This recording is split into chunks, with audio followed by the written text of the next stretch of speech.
And we got Alice. When we lose a loved one, our personal beliefs kick in. Some of us hold on to a higher power. Whether you call that higher power God, Jesus, Allah, Gaia, Vishnu, or many other names, it helps us in our sorrow, and ultimately the common ground is love. So today we come together for your higher power and feel the love for Paula and each other. I know we can all agree Paula's smile and energy touched each and every one of us. We can close our eyes and picture those dimples. We can look at her daughters, Mara and Jessie, her siblings, Raleigh, Claudia, her grandchildren, Alice, Julius, Olive. We can look at them and her smile will never go away. There was more to Auntie Paula than her smile, though, as we all know. And my father, Raleigh Schultz, will share with you more about her. Dad, please come on up. Lindsay. I'm Raleigh, Paula's brother. For those of you who don't know me. Try and get through this here. I got a couple notes.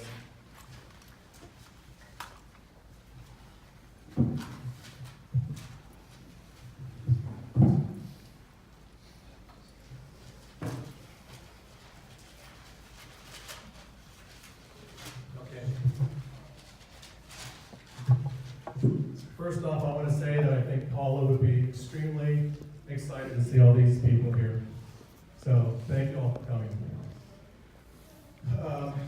Paula left us way too early. However, the memories and times with her will forever be in our hearts and minds, friends and family. She had two amazing daughters, Mara and Jessie. And she was very close to both of them. Can everyone hear me? Is this cutting out? Okay. She passed along her best traits to them, her love of laughter, joy, and Lake Tahoe. But what was most amazing was how much they cherished each other. Paula was also the big sister to Claudia. Paula was Claudia's first best friend, and mine as well. She taught Claudia how to play Candyland and was a loyal and protective big sister. Paula loved being a wife and partner to the men in her life. She had a few. And she picked some great ones. Ron, Dawn, may he rest in peace, and DC. And she loved them all dearly. And probably one of Paula's greatest gifts, as you all can attest to, was her ability to tell stories. Very long stories.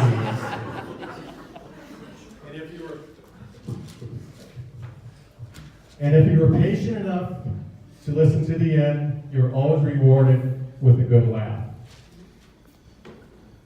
Paula provided me with a few firsts in my young life.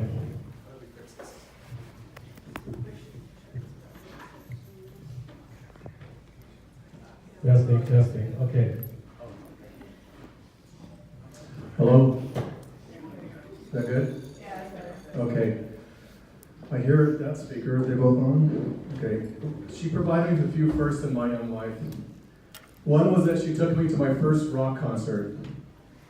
I don't remember, I was probably 12 or 13 or 14, and I was with my father and at a friend's house, and my mom called him up and said, "Hey, bring Raleigh home." Okay. And Paula said, "Hey, I want to take you to a concert." And I said, "Oh, wow."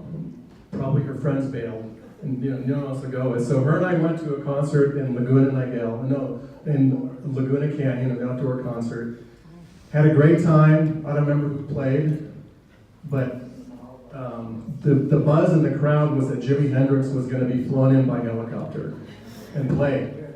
It didn't happen, but we had a great time. Another first was that she inadvertently turned me on, or introduced me to marijuana. It's not what you think. So my parents had given Paula the 65 Chevy Impala. They handed it down to her, the family car.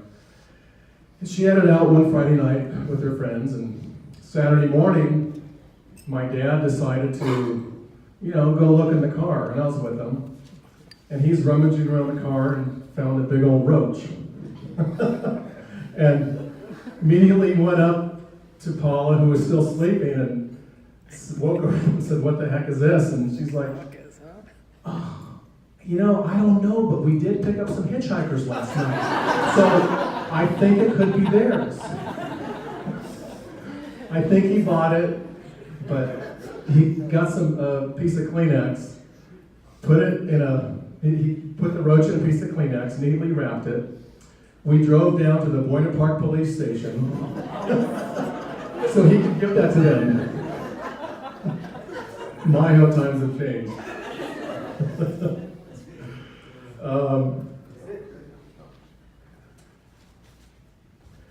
Another first was that she gave me my first car, the 65 Chevy Impala, which a friend of hers said had a cracked block and you shouldn't drive it anymore. So it sat in our driveway for 4 or 5 months. And one Saturday morning, Paula and I were home alone, and she goes, "Hey, Rawl." She used to call me Rawl and Sliver and Rolades. This time she called me Rawl. "Hey, Rawl, do you want my car?" And I didn't have my license yet. I didn't get it until a year or two later, but I said, "Yeah."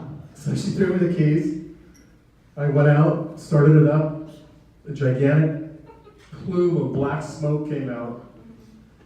And I put it in reverse and picked up all my buddies and said, "I got a car." Thank you, Paula.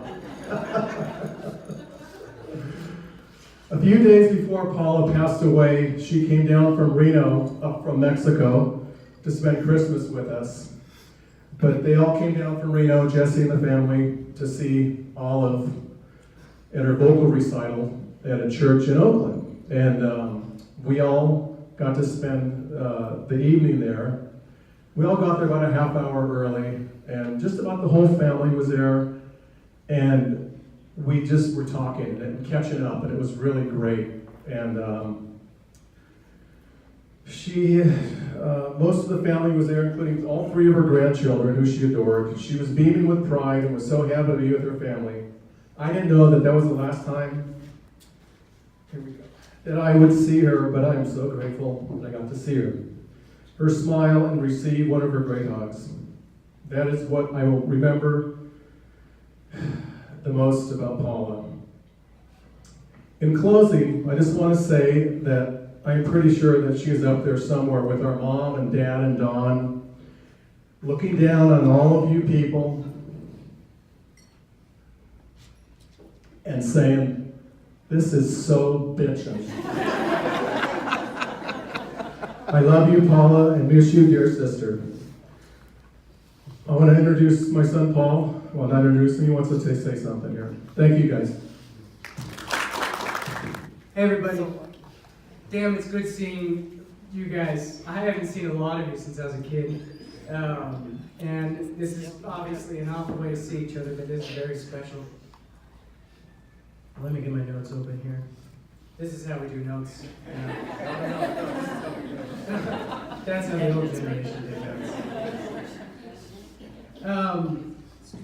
Paula said no bad days. That was something that she said. No bad days. This is not a bad day, because we're all together. I'm going to read an excerpt from Khalil Gibran's classic poem on death.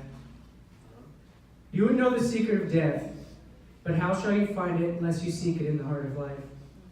The owl whose night-bound eyes are blind unto the day cannot unveil the mystery of life. For life and death are one, even as the river and sea are one. For life and death are one, even as the river and sea are one. The river of fresh water in her case, beginning in Lake Tahoe, is our rushing life, sometimes meandering, but always moving forward. And at the end, life empties into the dark overwhelmingly Beautiful abyss of ocean, where nothing and everything exists at the same time in the same place. This ocean for her was Casa Paloma in the sand. We continue her river, we all do, and her ocean, because we remember. We are alive with her memory. For us, Paula exists and doesn't exist at the same time in the same space. No bad days. Right? Right. Yeah. Everyone say it. No No bad days, Paula. We're going to open it up to stories. I'm sure there's going to be some funny ones, and I'm sure we're all going to cry a lot. So, would anyone like to speak? Thank you. My name is Connie, and I have been Paula's neighbor and best friend for the last 10 years in Mexico. And it's really been great to meet the whole family.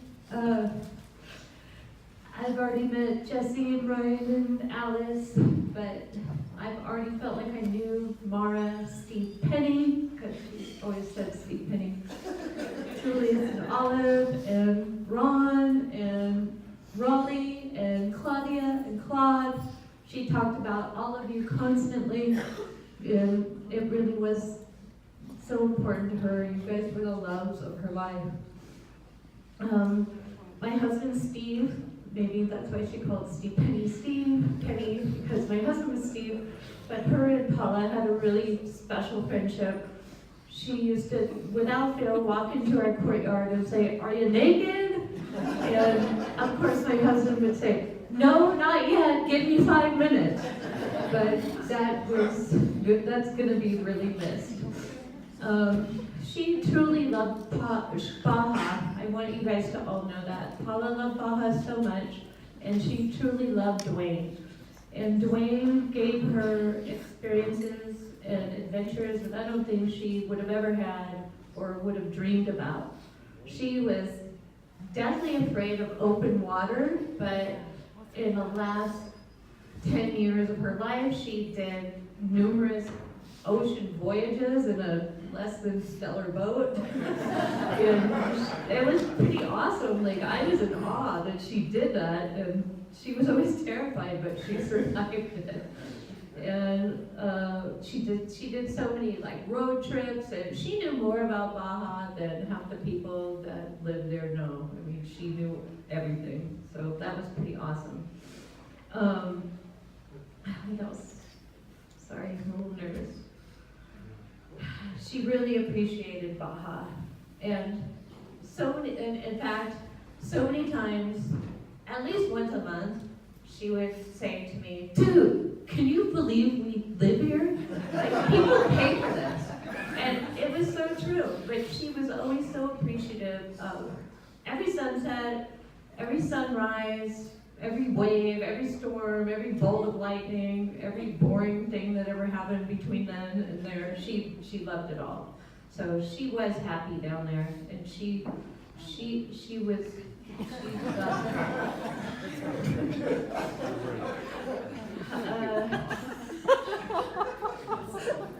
I could go on about Paula's uncanny ability to remember every minute detail about everything, but I think Raleigh already touched on that subject.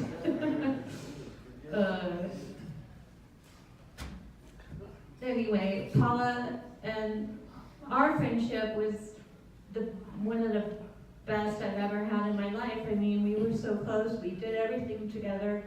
I haven't been back yet because we both left for the holidays like we normally did, and I'm just really not looking forward to going back there without her. Typically, we'd make Costco into a grand event, and we would always roll in at dusk when we were together, which would always piss off my husband in DC, always, because we would take advantage of every hour that was left in the day. But we would go on back roads we hadn't been on. We would just do things that we couldn't do with them, I guess. When I would describe Paula to friends that didn't know her, I always described her as soul, because that's how she was. She was my soul. She was such a good friend. She was the light of our neighborhood, and her enthusiasm for life was super contagious. I mean, she just loved everything. And sorry, I'm going a little out of order, but she was so proud of Mara and Jesse, and she loved Ryan and Steve, and she absolutely worshipped Olive, Julius, and Alice. She taught me to take the time to get to know people. I don't think I would know Donnie and Monica without Paula. I wouldn't know, sorry if this is really bad, I wouldn't know a lot about so many people here, but I feel like I know a lot of you because that's how Paula was. She took the time to love everybody and get to know everybody, and that's something I think we can all learn from. That's it. I miss my Paula, and thank you for, she would be so amazed to know that everybody showed up. She was so humble. She would be like, dude, can you believe how many people came? So, thank you all. Thank you. That was my sister-in-law. And, you know, I met Paula. I never got to live in the same town with her, but my memories of Paula surround being on Ponderosa in Mary's kitchen during the holidays, cooking with her. When I see Paula in my mind, I see her dimples and her smile, and I see her apron on. She gave me my first mortal and pestle, which I still have. Every time I use it, I think of her. She was like, what? You're a cook? You have a mortal and pestle? I'm like, no, I don't. And I could see the little twinkle in her eye, and I knew I was going to get a mortal and pestle. But she was a great sister-in-law. She was the one who I learned about the family. I learned about the Schultz family. I learned all the old memories when Raleigh was a kid. She taught me about my husband. And so for that, I'm forever grateful, and she was a great sister-in-law. And so, like everyone has said, she was so alive. I was always so in awe of how positive and how happy she was. I don't ever really remember seeing her upset and mad. And so, to Paula, we will miss you, but you will always be, as Ronnie said, in our hearts and our mind. So. Hi, I'm Donnie. I'm out of Wakefield. The reason they call me Donnie is because we've known the Schultz family since I was 6 years old. So I've always been Donnie. Knew Paula for 57 years. We just kind of, in the last 10, 15 years, we started visiting with Paula down in Mexico, and we went down there for a week each of the last 3 years. And we're planning on going down and seeing her again this year. And it was just always so great. We took friends one time and we thought, you know, we don't need to take friends down there. We're going to visit friends down there. DC and Paula were awesome. It was just so much fun. And she was just always so sweet to us. She was just so excited to see us come down there. She put signs up on the road on the way to the house, because it's a 2-mile dirt road to get there. So there would be signs, Donnie and Monica, here you go, this way. Till we finally got to know the route. Anyway, we just really feel lucky that she was in our lives. And wonderful family. Love all you guys.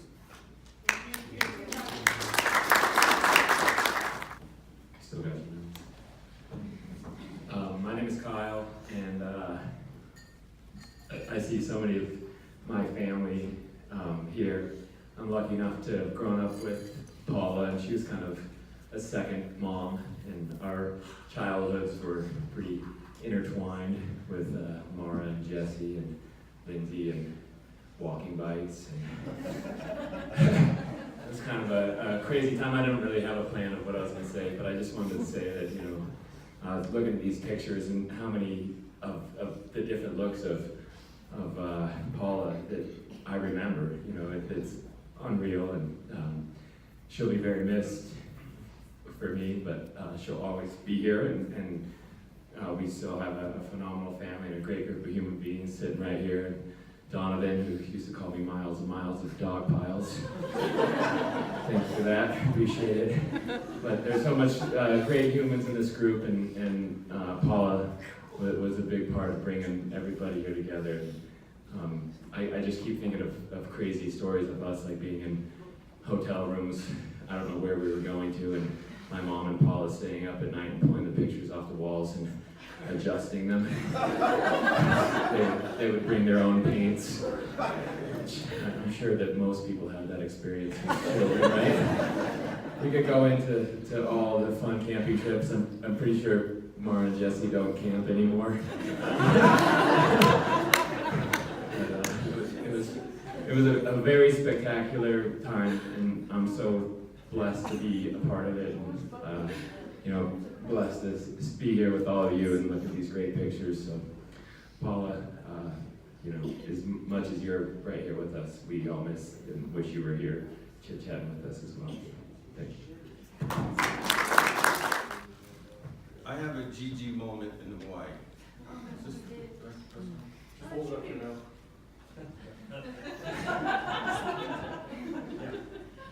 So I woke up one morning in Hawaii. The Ruperts were still sleeping. It was still dark. And I'm laying on the couch, and I wasn't doing very good. So I cried a lot. And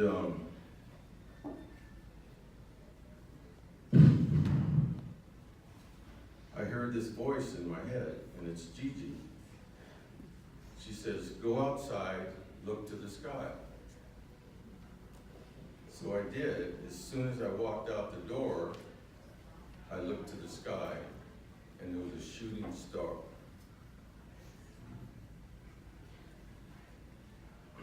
Obviously, I flooded the driveway.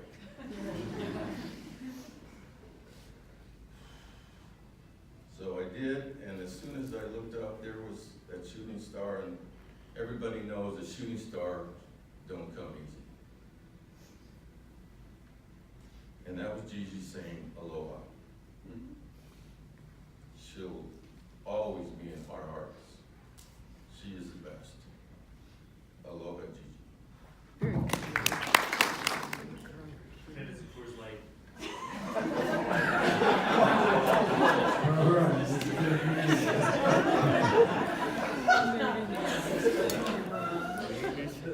I'm not gonna take too long, much of these ladies. And I just want to say that I'm gonna miss this lady forever and ever, because we got to spend so much wonderful time together. 2 beautiful daughters. Oh dear. Whole friendship, whole family. But I'm gonna miss you. I'm gonna miss you so much. Thank you. Thank you for sure. So much. You didn't give me so much. Thank you all.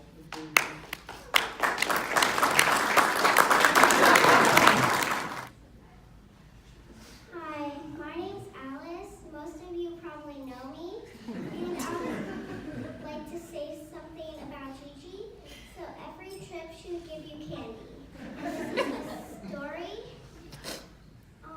So I was in Hawaii, and I was on the couch with Rudy after he had his moment with Gigi. And I fell asleep, and I went out of my body, and I saw this blue light, and Rudy had no green light, no blue lights on the Christmas decoration, but I saw one, and it reminded me of Gigi.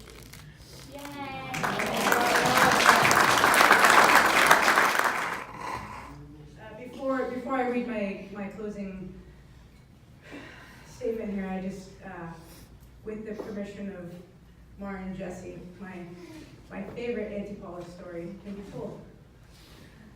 When I was 20, I think it was, I was still in the closet, and I found an opportune time to come out. And I was so scared. I pulled each of my family members to me one by one and started freaking out and crying for each one, thinking that they were going to disown me and my world was ending, and everyone was like, "We knew." Come on. They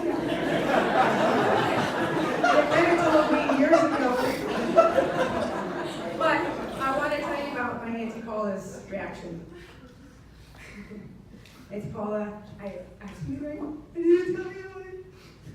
I hope you don't hate me and this and that. I'm gay. Oh, honey. Slaps me on the shoulder and says, "I tried that once." That's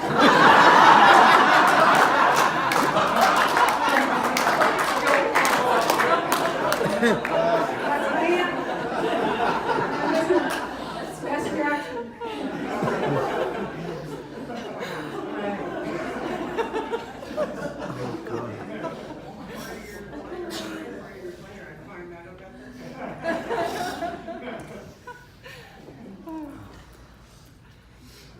When I was a child, my family was everything, and it still is.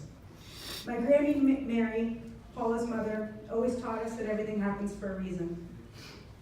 Radiohead's Tom York sums it up really well with everything in its right place. I talk to Grammy, and I look over Lake Tahoe. I ask her why things are the way they are. She always supported a reason for everything, and with patience, answers will always come.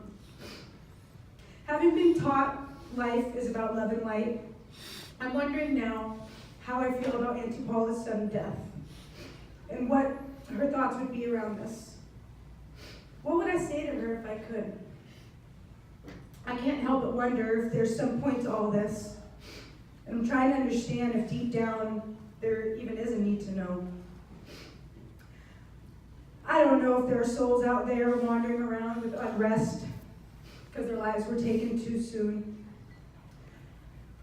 But if there is an energy in the universe that we are all connected to, in a way, things will feel more put right by the knowing.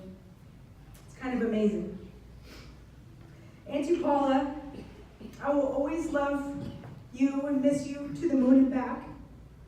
I will always think of you when listening to Joni Mitchell and the Rolling Stones. I know when I look over Lake Tahoe, that giant body of healing water and those towering mountains, you, Grammy, and Uncle Don are always looking over all of us, no matter where we are on this planet. If there is an ending, a conclusion, or any peace to be had, I want it. I want it for you guys. And Auntie Paula, I hope you get that too. And as Auntie Paula always said, no bad days. No bad days, even today.